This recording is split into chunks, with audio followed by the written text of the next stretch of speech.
आप सबका दिल से इस्तकबाल है हमारे इस चैनल पर।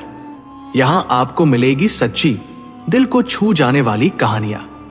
अगर आप पहली बार आए हैं तो हमारे चैनल को सब्सक्राइब जरूर करें ताकि ये परिवार और बड़ा हो सके। अगर कहानी दिल को छुए तो लाइक और शेयर जरूर करें और अपनी राय कमेंट में जरूर बताएं। कहानी शुरू करते हैं। ये बात है बहुत पुरानी।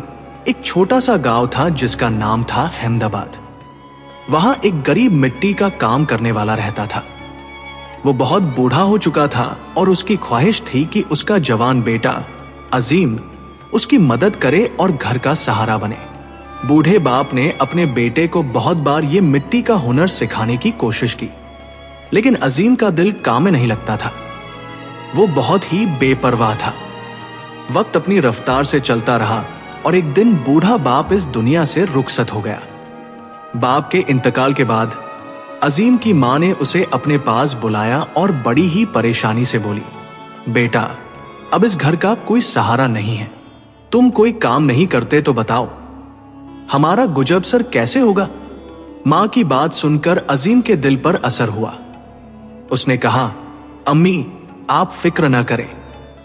अगर आप यही चाहती हैं तो मैं आज ही रोजी रोटी की तलाश में निकल पड़ता हूं। यह कहकर वो घर से निकल पड़ा। अहमदाबाद गांव समंदर के किनारे पर था। चलते चलते अजीम समंदर के तट पर पहुंच गया, जहां उसने देखा कि एक बहुत बड़ा समुद्री जहाज परदेश जाने के लिए तैयार खड़ा है। काम की तलाश में वो भी उस जहाज पर सवार हो गया। जैसे ही जहाज समंदर के बीच में पहुंचा, एक भयंकर तूफान ने उसे घेर लिया। तूफान इतना जोरदार था कि जहाज के परखच्चे उड़ गए, पर अल्लाह ने अजीम का साथ दिया। उसे एक बड़ा लकड़ी का तख्ता मिल गया, जिसके सहारे वो तैरता हुआ एक किनारे पर पहुंच गया। भूख और प्यास से उसका बुरा हाल था। वो बेहोश हो गया। जब उसे होश आया तो उसे मालूम ही नहीं था कि वो कहां आ पहुंचा है। किसी तरह वो उठकर एक शहर की तरफ बढ़ा। चलते चलते उसे एक बाजार नजर आया। बाजार में घुसते ही कुछ लोग उसे चारों तरफ से घेरकर सवाल करने लगे, तुम कौन हो और कहां से आए हो? अजीम ने जवाब दिया, मेरा नाम अजीम है और मैं अहमदाबाद से आया हूं। लोगों ने फिर पूछा, तुम यहां कब आए और कितने दिन लगे? अजीम ने कहा, मैं आज ही सुबह यहां पहुंचा हूं। भीड़ में से एक शख्स जो अमीर सौदागर लग रहा था, अजीम के पास आया और लोगों से बोला, इस मुसाफिर को तंग करना ठीक नहीं, जाओ अपने अपने काम पर लगो। इसके बाद सौदागर ने अजीम से कहा, तुम मेरे साथ चलो। अजीम ने उसकी बात मानकर उसका पीछा किया। सौदागर उसे एक आलीशान हवेली में ले गया, जहां उसने उसे खाना खिलाया और उसका हालचाल पूछा। खाना खाने के बाद अजीम ने सौदागर को अपनी सारी कहानी कह सुनाई। सौदागर ने पूछा, अच्छा, अहमदाबाद में तुम किस मोहल्ले में रहते थे? अजीम ने कहा, मेरा घर मस्जिद के पास वाली गली में था। यह सुनकर सौदागर थोड़ा हैरान हुआ और फिर पूछा, तुम्हारे पड़ोस में कौन कौन रहते थे? अजीम ने कई पड़ोसियों के नाम बताए और कहा, उनमें से एक चाचा रहमान थे, जो बहुत अच्छे इंसान थे। सौदागर ने बड़ी दिलचस्पी से पूछा, अच्छा, उनका क्या हाल है? क्या वो अभी जिंदा है? अजीम ने कहा, हाँ, वो एकदम ठीक है। उनके बड़े बेटे की गांव में एक दुकान है, लेकिन एक बहुत अफसोस की बात है कि उनका छोटा बेटा करीम बचपन में कहीं खो गया था। मैं और वो बचपन में खूब साथ खेला करते थे। अल्लाह जाने वो कहां चला गया। ये सुनते ही सौदागर ने अजीम को गले लगा लिया और कहा, दोस्त, मैं ही वो करीम हूं। बचपन में मुझे कुछ बदमाशों ने उठा लिया था और बहुत दूर ले जाकर बेच दिया। जब मैं जवान हुआ तो वहां से भाग निकला और इधर आ गया। दोनों बिछड़े हुए दोस्त मिलकर बहुत खुश हुए। करीम ने बताया, इस मुल्क का नाम हीरानगर है और अब मैं यहीं का एक बहुत अमीर सौदागर हूं। करीम ने अजीम को समझाते हुए कहा, देखो, अपनी ये कहानी यहां किसी को मत बताना। अगर तुम ये कहोगे कि तुम मिट्टी का काम करने वाले के बेटे हो तो यहां के लोग तुम्हारा मजाक उड़ाएंगे। अब हम दोनों यहां दोस्त बनकर रहेंगे। यहां मेरी बहुत इज्जत है, यहां तक कि सुल्तान भी मेरी बहुत कदर करते हैं। तुम मेरी बात मानो और जैसा मैं कहता हूं वैसा ही करो। बहुत जल्दी तुम भी बहुत अमीर हो जाओगे। अजीम ने ताज्जुब से पूछा, अरे भाई, ये कैसे मुमकिन होगा? करीम ने जवाब दिया, पहले तुम आराम करो, सुबह मैं तुम्हें एक तरकीब समझाऊंगा। बस वही करना जो मैं कहूं। तुम्हें यकीन नहीं आएगा, लेकिन जब मैं इस शहर में आया था तो मेरे पास कुछ भी नहीं था। मैं बिल्कुल फकीर था, लेकिन मैंने कई तरकीबें अपनाई और देखो आज मेरे पास क्या नहीं, आलीशान हवेली, नौकर चाकर और सारी दौलत। उस रात अजीम ने बहुत आराम से समय बिताया। सुबह नाश्ते के बाद जब वो आराम से बैठा था, करीम उसके पास आया। उसने अजीम को एक कीमती रेशमी लिबास और एक शानदार पगड़ी दी, साथ ही एक थैली भी थमा दी जिसमें पूरे 1000 अशरफिया थी। करीम ने कहा, ये लो दोस्त, अब ये लिबास और पगड़ी पहन लो, तुम्हारी पहचान ही बदल जाएगी। अजीम ने कपड़े पहन लिए और सच में वो किसी रईस सौदागर से कम नहीं लग रहा था। इसके बाद करीम ने उसे हिदायत दी, अब सुनो, थोड़ी ही देर में एक बग्गी आएगी, तुम उस पर शान से बैठ जाना। बग्गी के साथ मेरा एक गुलाम रहेगा जो तुम्हारे हर हुक्म का पालन करेगा। तुम सीधे यहां के सबसे बड़े कपड़े के बाजार में जाना, वहां तुम्हें कई व्यापारी मिलेंगे और मैं भी तुम्हें वहीं मिलूंगा।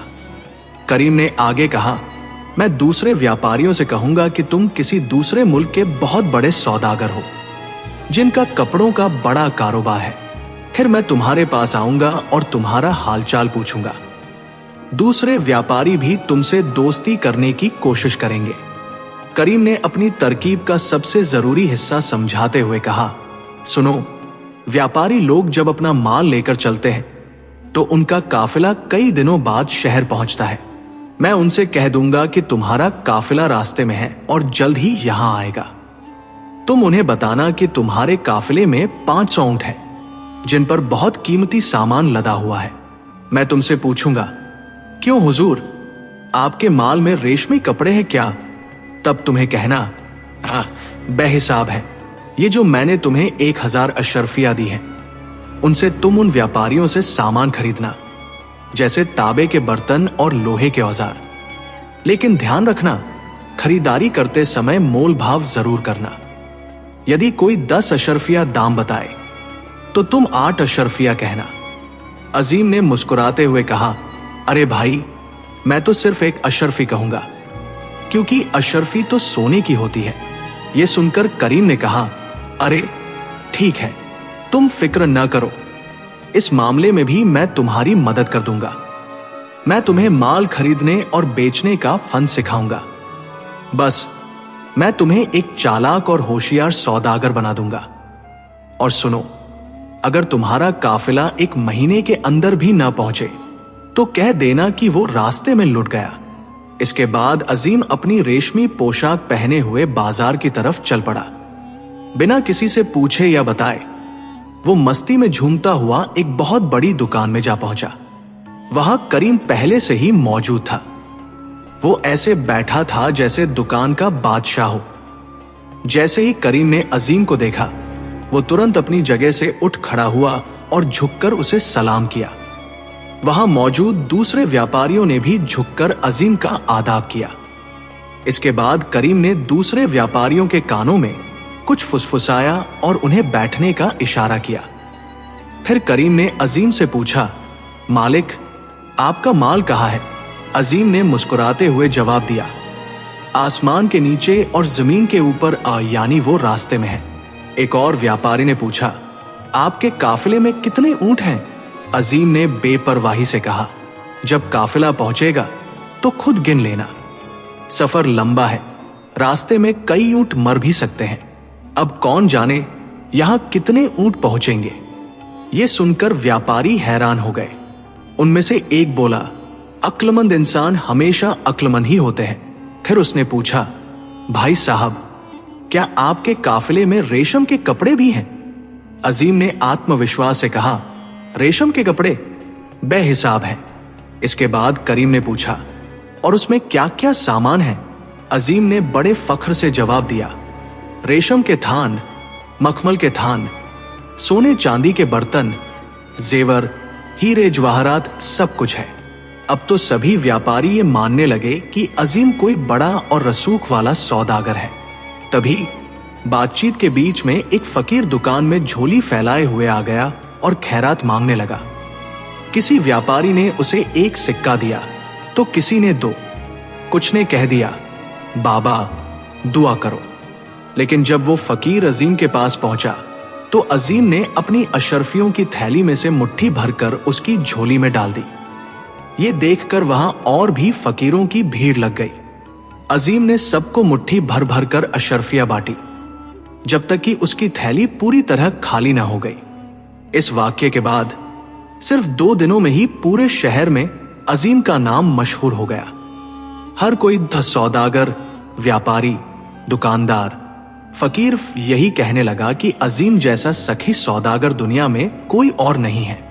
अब जब भी अजीम किसी सौदागर से कर्ज मांगता, वो फौरन उसे दे देता। लेकिन करीम ये सब देखकर घबरा गया।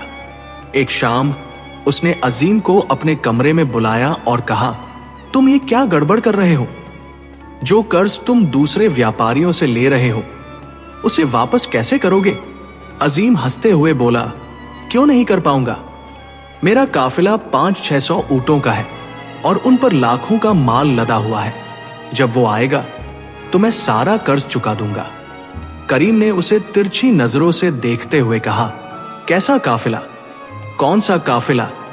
तुम्हारा कोई काफिला नहीं आ रहा। यह सुनकर अजीम ने हैरानी से कहा, यह तुम क्या कह रहे हो? मेरा काफिला आ रहा है। तुम नहीं जानते, वो बहुत लंबा काफिला है। ऊंट दर ऊंट सब धीरे धीरे चल रहे हैं। अब तक सिर्फ एक हफ्ते के अंदर अजीम वहां के कई दौलतमंद व्यापारियों से 50,000 अशरफियां उधार ले चुका था और वो सारी दौलत फकीरों में बांट चुका था। उसने किसी भी व्यापारी से कोई सामान नहीं खरीदा, जैसा कि करीम ने उसे समझाया था। इसके बजाय उसने अपनी सारी दौलत यूं ही खर्च कर दी। अजीम के इस रवैये से करीम बहुत परेशान हो गया। गुस्से से भरे लहजे में उसने कहा, तुम तो एकदम नासम हो। अकल से काम लो। अगर इसी तरह कर्ज लेते रहोगे और भिखारियों को दान करते रहोगे तो मुझे मजबूर होकर सबको बताना पड़ेगा कि तुम एक मिट्टी के काम करने वाले के बेटे हो और सबको धोखा दे रहे हो। अजीम ने शांत होकर जवाब दिया, हां जरूर कह दो, लेकिन याद रखना, तुमने ही दूसरे व्यापारियों से कहा था कि मैं एक बड़ा सौदागर हूं और मेरे काफिले में सैकड़ों ऊंट हैं। करीम ये सुनकर बहुत गुस्सा हुआ। गुस्से में पैर पटकता हुआ वो वहां से बाहर चला गया। इस मुल्क का सुल्तान बहुत कंजूस और लालची था। वो हर वक्त सोने चांदी को जमा करने की तरकीबें सोचता रहता। हालांकि उसका खजाना पहले से ही सोने, चांदी और हीरे जवाहरात से भरा हुआ था, लेकिन उसकी लालच की कोई हद नहीं थी। वो लगातार सोचता रहता कि और ज्यादा दौलत कैसे जमा की जाए। जब सुल्तान को यह खबर मिली कि एक बहुत अमीर सौदागर जिसका नाम अजीम है उसके मुल्क में आया हुआ है और भिखारियों में अशरफिया बांट रहा है, जबकि उसके सैकड़ों ऊंटों का काफिला कीमती सामान लेकर रास्ते में है, तो लालच से उसका दिल मचल उठा। उसने सोचा, अगर ये सारा माल मेरे हाथ लग जाए तो मैं और ज्यादा मालदार हो जाऊंगा। तुरंत सुल्तान ने अपने एक वजीर को बुलाया और हुक्म दिया, दूसरे मुल्क से जो ये अमीर सौदागर हमारे मुल्क में आया है उसे फौरन मेरे पास लेकर आओ। सुल्तान के वजीर बिना देर किए करीम सौदागर के पास पहुंचे और अजीम को पकड़कर महल में ले आए। वहां उसे सुल्तान के सामने पेश किया गया। अजीम ने अदब से कहा, मैं अहमदाबाद का सौदागर हूं। मेरे काफिले में सैकड़ों ऊंट हैं जिन पर रेशमी कपड़े, मलमल के थान, सोने चांदी के बर्तन, जेवर और भी बहुत कीमती सामान लदा हुआ है। यह सुनकर सुल्तान की आंखें चमक उठीं। वो अपने दिल में अजीम की दौलत हड़पने की तरकीबें सोचने लगा। अपनी चालों को छुपाते हुए सुल्तान ने अजीम को रुखसत किया और अपने वजीर को बुलाया। सुल्तान ने बहुत चालाकी भरे लहजे में वजीर से कहा, सुनो वजीर, ये परदेसी सौदागर मेरे लिए सोने की चिड़िया जैसा है। मैं चाहता हूं कि ये किसी और के हाथ न लगे। ये बहुत अमीर है और इसके काफिले में बहुत सोना, चांदी और हीरे मोती हैं। मैं चाहता हूं कि अपनी बेटी का निकाह इससे कर दूं और इसे अपना दामाद बना लूं। वजीर ने बहुत समझदारी से कहा, हुजूर, मुझे नहीं मालूम कि ये शख्स कौन है। बिना उसकी तहकीकात किए शहजादी का निकाह इससे करना सही नहीं होगा। सुल्तान ये सुनकर गुस्से से लाल हो गया।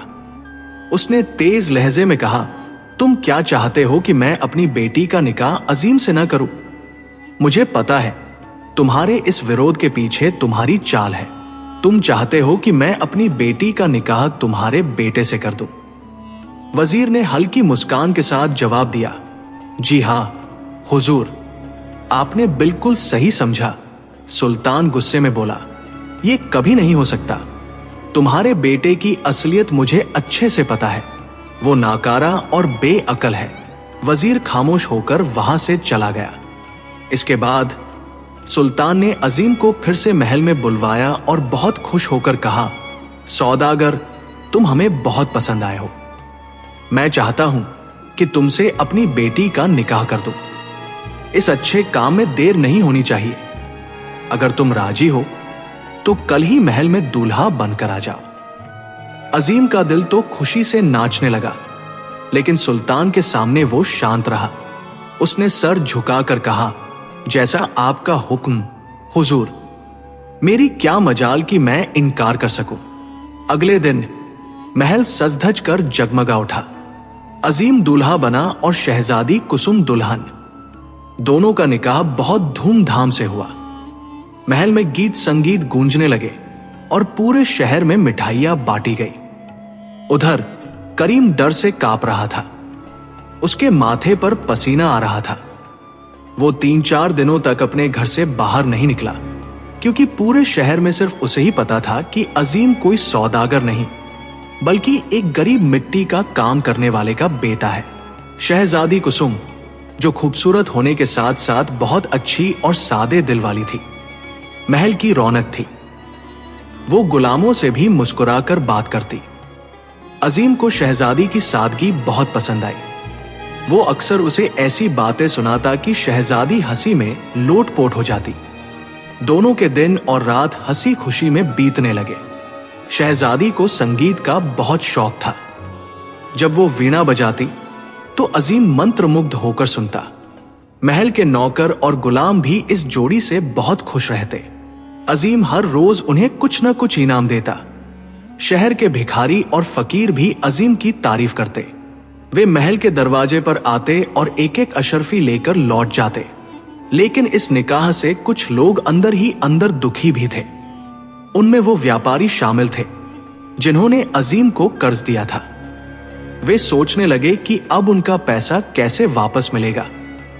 अजीम तो अब सुल्तान के महल में रह रहा था। वहां जाकर अपना कर्ज मांगना मुमकिन नहीं था। करीम भी इसी चिंता में घुला जा रहा था। अजीम का सबसे बड़ा दुश्मन कोई और नहीं बल्कि सुल्तान का वजीर था। वो कई सालों से इस आस में था कि अपने बेटे का निकाह शहजादी से कराकर हुकूमत उसे दिलाएगा, लेकिन अजीम के आने ने उसकी सारी उम्मीदों पर पानी फेर दिया। सुल्तान ने अपने खजांची को यह हुक्म दे रखा था कि उसका दामाद अजीम जो कुछ भी मांगे वो उसे फौरन दे दिया जाए। सुल्तान को हर रोज ये उम्मीद रहती कि अजीम का कारोबारी काफिला किसी भी वक्त पहुंचेगा और वो कीमती रेशम, हीरे, सोने चांदी के जेवर अपने खजाने में जमा करवाएगा। सुल्तान के अंदाजे से उसे एक अशर्फी के बदले 100 गुना मुनाफा होना था।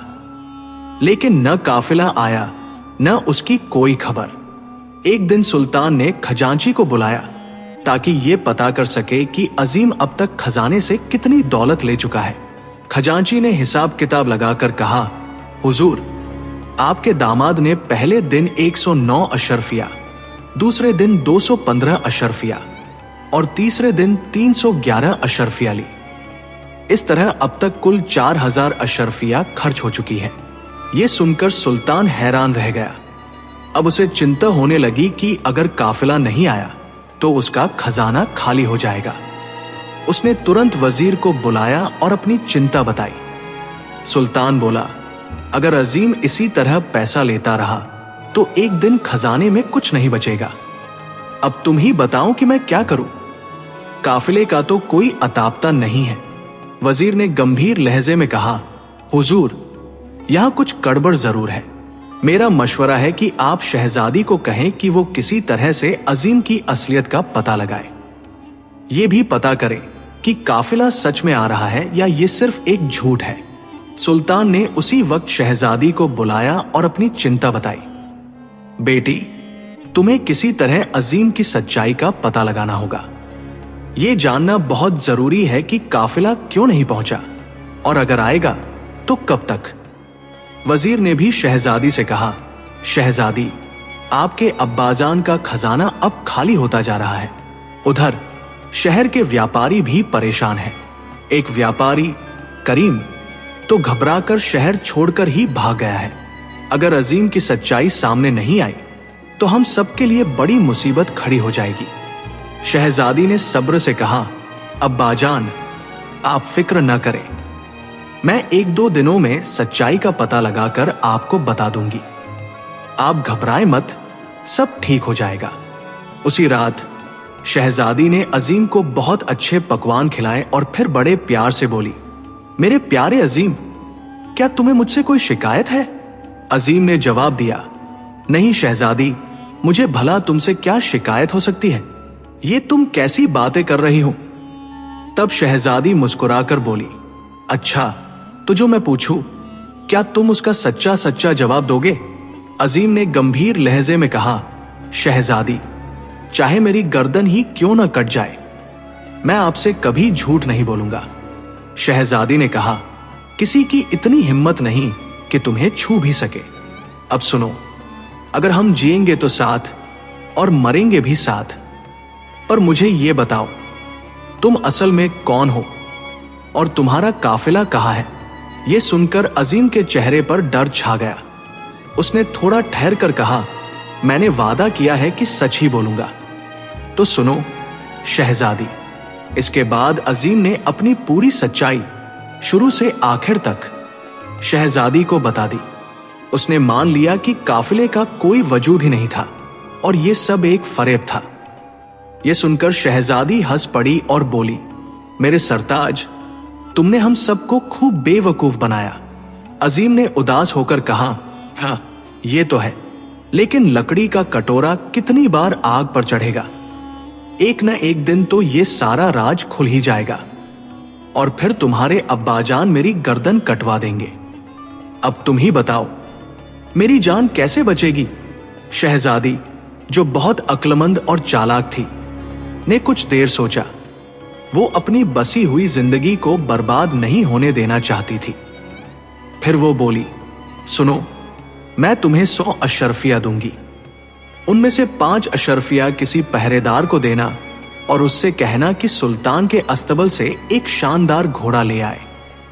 तुम अंधेरी रात में उस घोड़े पर सवार होकर यहां से दूर किसी दूसरे मुल्क में चले जाना।